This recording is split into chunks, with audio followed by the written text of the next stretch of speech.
DBC নিউজের নিয়মিত আয়োজন সংবাদ সম্প্রসারণে সবাইকে স্বাগত জানাচ্ছি। আমি মুক্তাদির অনেক দিনের বাছাই করা সংবাদ এবং এর পর্যালোচনা নিয়ে সংবাদ সম্প্রসারণে আজ অতিথি হিসাবে অনলাইনে যুক্ত আছেন দৈনিক দেশ রূপান্তরের সম্পাদক কামাল উদ্দিন সবুজ এবং সিনিয়র সাংবাদিক কলামিস্ট হাসান মামুন। ফিরছি আলোচনায়, স্বাগত আপনাদের সংবাদ সম্প্রসারণে। কামাল উদ্দিন সবুজ, আলোচনা আপনাকে দিয়ে শুরু করি। জানেন যে ভোটের প্রচারণা পুরো দমে চলছে এবং আমরা দেখতে পাচ্ছি যে পলিটিক্যাল পার্টিদের অ্যাটাক এবং কাউন্টার অ্যাটাক, তাদের জনসভা থেকে আমরা শুনতে পাচ্ছি যেরকম বিএনপি থেকে অভিযোগ করা হয়েছে একটি শক্তি বিদেশিদের গোলামি করে বিভ্রান্তি রাজনীতি করছে এবং জামায়াত থেকে বলা হচ্ছে সমালোচনা কিছু না পেয়ে তাদের নিয়ে ফতোয়া দিচ্ছেন একটি বড় দলের নেতা। ধন্যবাদ। বিষয়টা হচ্ছে, আমাদের তো প্রথম কথা হচ্ছে, একটা পজিটিভ দিক হচ্ছে দীর্ঘদিন পর বাংলাদেশের 17-18 বছর পর বাংলাদেশে একটি নির্বাচন হতে যাচ্ছে। তো সেই নির্বাচন উৎসব মুখর হচ্ছে বলেই মনে হচ্ছে। প্রচারণা শুরু হয়েছে মাত্র 2 দিন হলো। সিলেট থেকে শুরু করেছে বিএনপির চেয়ারম্যান তারেক রহমান সাহেব, জামাতের শফিকুর রহমান সাহেব শুরু করেছেন ঢাকা থেকে, ঢাকার মিরপুর থেকে। তো প্রচারণা শুরু হয়েছে গত 2 দিনে। তো আমরা দেখলাম যে নানা কথা আসছে, প্রতিশ্রুতির দেওয়া হচ্ছে, তারপরে আবার বিভিন্ন রাজনৈতিক কথা বলা হচ্ছে, যেটা আপনি বললেন, এবং এগুলোর কাউন্টারও হচ্ছে। না, এটা তো অস্বাভাবিক কিছু না, এটা তো হবেই। কারণ দুটি জোট, আমরা জানি যে বিএনপি নেতৃত্বাধীন একটা জোট আর জামাতের নেতৃত্বে ইসলামপন্থীদের একটা জোট, যদিও সেখানে এনসিপি আছে। তো যাই হোক, এখন কিছু কিছু কথা নিয়ে, যেমন একটা কথা ভেরি ইন্টারেস্টিং মানে কি, এটা একটু অন্যরকম আর কি। যেমন জামাত থেকে বলা হচ্ছিল অনেকদিন থেকে যে আপনার যে বিষয়টা, যে বেহেস্তের টিকিটের ব্যাপারটা, যেটা আমাকে খুব অনেক কিছুর মধ্যে আমাকেও আমি স্ট্রাইক করেছে, সেটা নিয়ে আবার বিএনপি থেকে বলা হয়েছে। আসলে বেহেস্তে যাওয়া না যায়, এগুলো আসলে এমন বিষয়, যে এমন সেন্সিটিভ এবং এমন বিষয়, এগুলো তো আমরা একজন ধর্মপ্রাণ মুসলমান হিসেবে এগুলো তো একেবারেই হোললি আল্লাহর উপরে নির্ভর করে, আমরা যতটুকু স্বল্প পরিসরে যতটুকু বুঝি আর কি। তো সেখানে বেহেস্তের যে টিকিট দেওয়ার যে বিষয়টা, একটু হাসিও পায়, আবার এটা ব্যাপারটা ধর্মীয়, এবং সেটাকে আবার দেখলাম তারেক রহমান সাহেব সিলেটের জনসভায় সেটাকে অন্যরকম ভাবে ব্যাখ্যা করতে বলা হচ্ছে, এটাকে শিরকও করা হচ্ছে। তো কাজেই কিছু এইসব বিষয়গুলি আর কি, আসলে এগুলি থাকা উচিত না, এই কারণে যে এটা তো আমরা ঠিক আছে, এটা গণতান্ত্রিক একটা প্রক্রিয়ার মধ্যে আমরা যাচ্ছি, খুব ক্রান্তিকাল এই যে বেহেস্তের টিকিট নিয়ে গোলাম পরোয়ার তো বলেছেন যে ফ্রন্টলাইনের কোনো নেতা কর্মীদের জামাতের এরকম কোনো কথা বলেননি।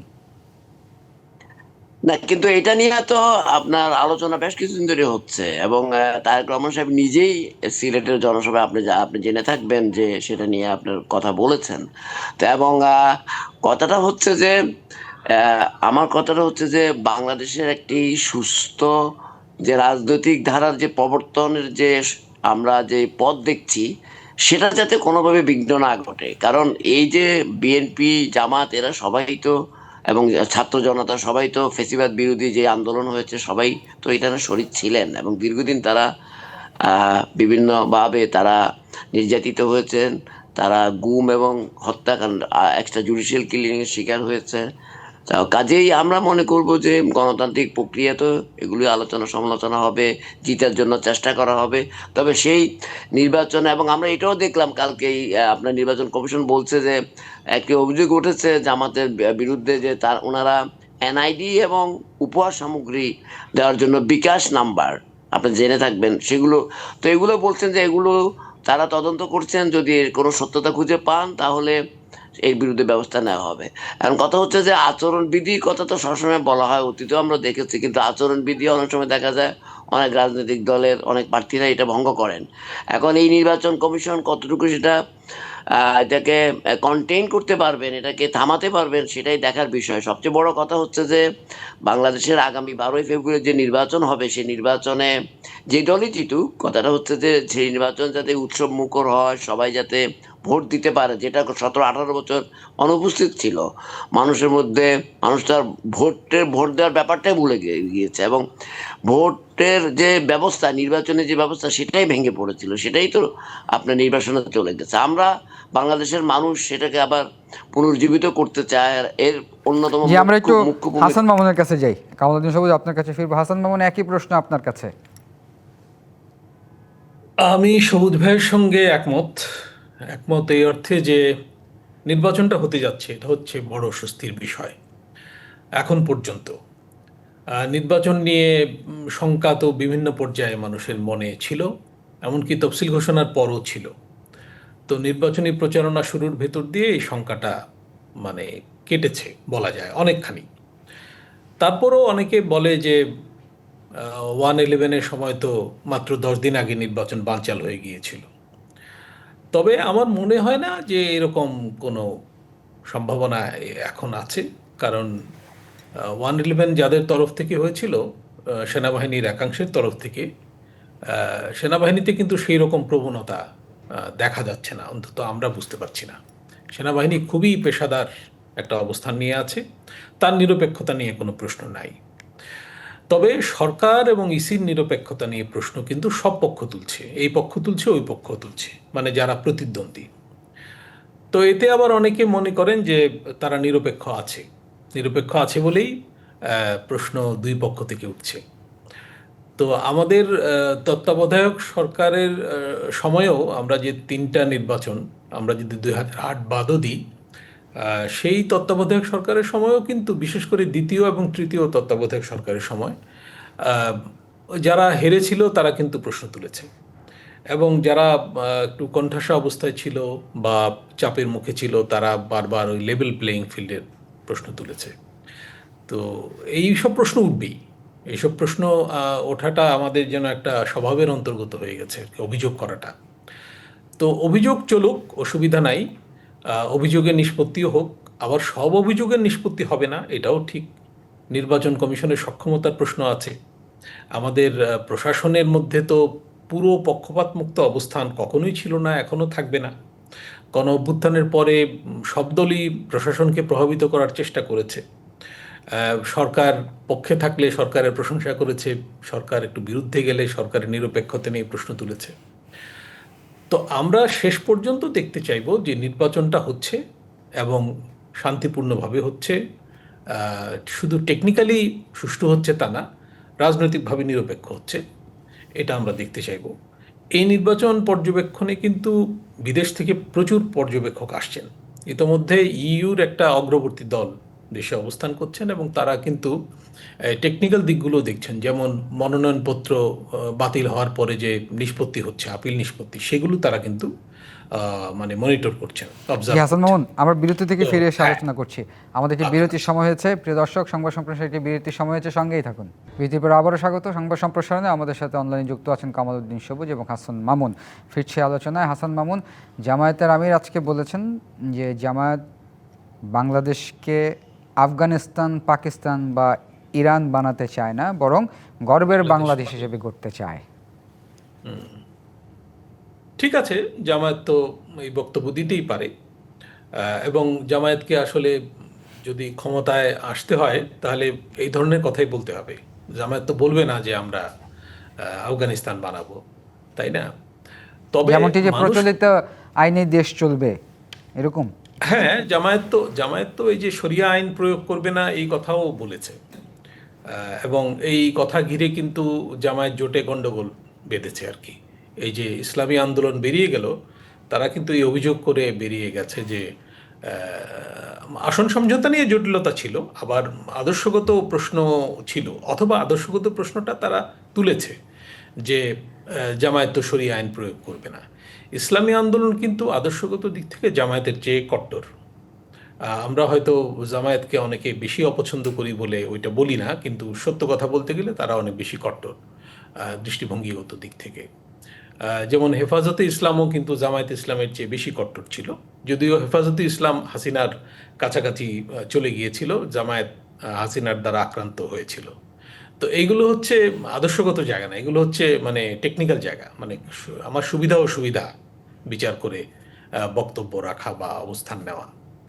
তো যাই হোক, জামায়াতের সঙ্গে কিন্তু মার্কিন যুক্তরাষ্ট্রেরও সম্পর্ক উন্নয়নের প্রসঙ্গ বাজারে এসে গেছে, তাই না? ওয়াশিংটন পোস্টের একটা প্রতিবেদন এসছে, এবং সেই প্রতিবেদনে যে নতুন কিছু আছে তা না।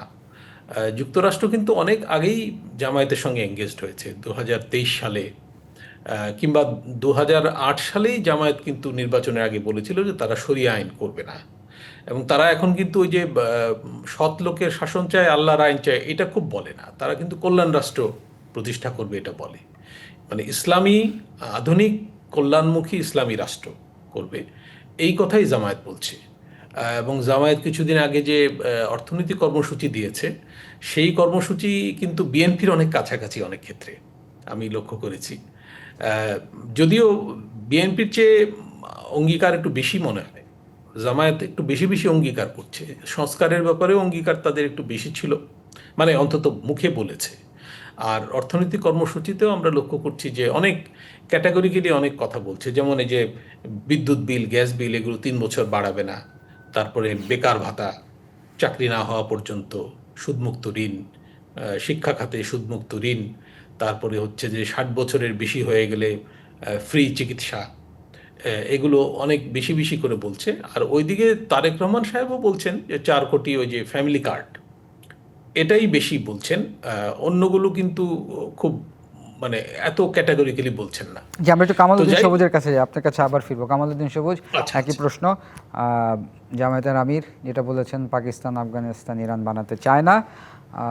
অন্যদিকে আবার তারেক রহমান সাহেব যেটা হাসান মামুন বলছিলেন যে 4 কোটি ফ্যামিলি কার্ড, এটা একটা বড় number.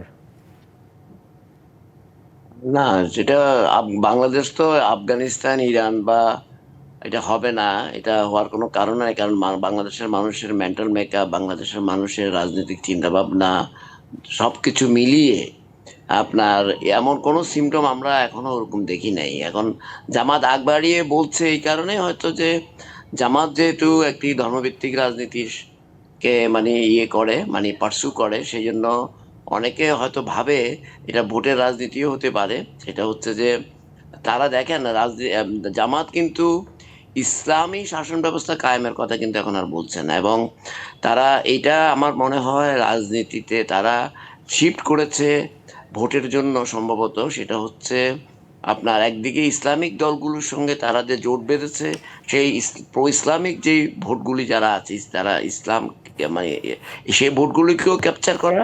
At the same time জামাত অনেকটা নিজেদেরকে এখন বিভিন্ন কর্মসূচি এবং বিভিন্ন নির্বাচনী ইশতেহার এবং তাদের বিভিন্ন কথাবার্তার মধ্য দিয়ে এটা বুঝাতে চাচ্ছে তারা একটা মোটামুটি ইসলামী, তাদের সম্পর্কে মানুষের যে পারসেপশন আছে সেটা থেকে সরে এসে একটা উদারপন্থী, অনেকটা উদারপন্থী গণতান্ত্রিক দল হিসেবে রাষ্ট্র পরিচালনা করবেন। এবং এতে কোনো সংখ্যা লঘু বা সংখ্যা গরু বলে কোনো কথা থাকবে না, মাইনরিটিদের কোনো সমস্যা হবে না। আপনি জানেন যে অলরেডি তারা মাইনরিটির থেকে তাদের আপনার প্রার্থী হিসাবে একজন মাইনরিটিকেও মনোনয়ন দেওয়া হয়েছে, এবং নারীদের বিষয়ে ওনারা কথাবার্তা বলছেন। মানে যে জায়গাগুলোতে জামাতের দুর্বল জায়গা, সেই জায়গাগুলোতে তারা নিজেদেরকে ওই দুর্বল জায়গাগুলো থেকে সরিয়ে এনে ভোট ক্যাপচার করার জন্য, যারা একটু মডারেট চিন্তা করেন, একটু মডারেট, বাংলাদেশ একটা মডারেট ডেমোক্রেসি চলবে এখানে, মোটামুটি যেটা বিএনপির নীতি আর কি, বিএনপি যেই মানে পলিটিক্সটা পার্সু করে। তো সেই জায়গায় তারা দুইটা জিনিস করছে, যে বিএনপি থেকে আজ থেকে যদি ইসলামপন্থী ভোটগুলি ছুটিয়ে নেওয়া যায়, এবং অ্যাট দ্য সেম টাইম বিএনপির ভিতরে যে উদারপন্থী চিন্তা ভাবনা সেই ভোটগুলি থেকেও যদি ক্যাপচার করা যায়, এটা একটা মানে ক্ষমতায় যাওয়া, অনেক বেশি সিট পাওয়ার একটা কৌশল হিসাবে, এই নির্বাচনী কৌশলই আমার কাছে মনে হচ্ছে। সেই হিসাবে এই কথাগুলি বলছে, এবং আপনি দেখবেন মেজর শিফট হয়েছে। অতীতে জামাত যেসব কথাবার্তা বলতো এইসব জায়গা থেকে একদম সরে গেছে অনেকটা। এবং আপনার এবং আবার তারেক রহমান সাহেব এবং বিএনপি কিন্তু আবার এটাকে ধরেছে, তারা বলছে যে তারা এটা মানে তারা যে এই ধরনের কথাবার্তা বলছে সেটা তারা কাউন্টার করেছে। বিএনপির তারেক রহমান সাহেব সহ তারা বলছেন যে, যেটা বললাম যে আপনাকে এর আগে, যে তারা ব্যস্তে যাওয়ার টিকিটের ব্যাপার, তারপরে মনে করেন তারা 71-এ তাদের যে ভূমিকা, এই বিষয়গুলি কিন্তু তারেক রহমান সাহেব বলছেন। এবং আবার এটাও বলছেন যে ইলেকশনে ইঞ্জিনিয়ারিং হতে পারে। এই ধরনের একটা অভিযোগও কিন্তু আমরা কালকে দেখেছি, আপনারা খেয়াল করে থাকবেন। সেটা জন্য উনি স্পেসিফাই করেন নাই, কিন্তু সেখানেও ষড়যন্ত্র আছে বলে উনি জি, মানে আমরা কিছুটা আমরা আমরা একটু ফিরবো। আমরা একটু হাসান। সব মিলিয়ে এখানে একটু আম, বিষয়গুলি মানে একটু চিন্তার বিষয়ও আছে, এগুলো একটু মানে জি, বিশ্লেষণ করার বিষয়ও আছে। জি, আমরা বুঝতে পেরেছি কামালউদ্দিন সাহেব। হাসান মামুন, আমরা একদম শেষের দিকে একদম অল্পতে উত্তর দিবেন, সেটা হচ্ছে আজকে প্রধান উপদেষ্টা বলেছেন 12ই ফেব্রুয়ারি ভোট হবে আগামী সব নির্বাচনের মানদণ্ড। জি, মার্কিন রাষ্ট্রদূত জি তার সঙ্গে দেখা করতে গিয়েছিলেন এবং সেখানে তাকে এই কথা উনি বলেছেন। উনি তো বলেই যাচ্ছেন যে ইতিহাসের সেরা নির্বাচন, অনুসরণযোগ্য নির্বাচন জি, হবে। আমাদের আপনার মতামত একটু কিন্তু জানি, এক কথা একটু আমাদের। কিন্তু আমরা সরকার এবং ইসির মধ্যে সেই রকম দৃঢ়তাপূর্ণ ভূমিকা কিন্তু দেখতে পাচ্ছি না, এটা জি বলবো। জি নিরপেক্ষতা হারিয়েছে এটা বলবো না, তবে তাদের নিরপেক্ষতার জি, আমরা বিষয়ে একটু যে এবার শঙ্কা কামালউদ্দিন আছে সবুজের কাছে শুনি এটা আমাদের। দূর করতে হবে, জি, কামালউদ্দিন দূর সবুজ করতে হবে। এক কথায় বলবেন। না, কথা কথা হচ্ছে যে প্রফেসর ডক্টর মোহাম্মদ ইউনূস প্রধান উপদেষ্টা, উনি তো দীর্ঘদিন ধরে এই নির্বাচনকে একটা ঐতিহাসিক নির্বাচন এবং একটা অত্যন্ত এমন এক নির্বাচন যেটা আগামী দিনের জন্য একটা উদাহরণ হয়ে থাকবে এটা বলছেন, কিন্তু কথাটা হচ্ছে এই নির্বাচন না হওয়া পর্যন্ত আমরা এটা নিশ্চিত হতে পারছি না, এই কারণে যে উনাকে এখন আপনি কি উনি মনে করেন, আপনি প্রধান, কি মনে করেন মানদণ্ড? আমি মনে করি যে সরকার যদি খুবই ডিটারমাইন্ড হন, নির্বাচন কমিশন যদি ডিটারমাইন্ড হন, বাংলাদেশের মানুষ নিশ্চয়ই ডিটারমাইন্ড আছে, তাহলে মনে হয় নির্বাচনটা অত্যন্ত ভালো হবে। জি, আমরা এটা বুঝতে আগামী পেরেছি, দিনের ধন্যবাদ। জন্য আমরাও চাই আগামী আগামী নির্বাচন দিনের সুষ্ঠু এবং জন্য সুন্দর হোক। ধন্যবাদ কামালউদ্দিন সবুজ, ধন্যবাদ হাসান মামুন। প্রিয় দর্শক, এই ছিল ডিবিসি সংবাদ সম্প্রসারণে, ডিবিসির সাথে থাকুন।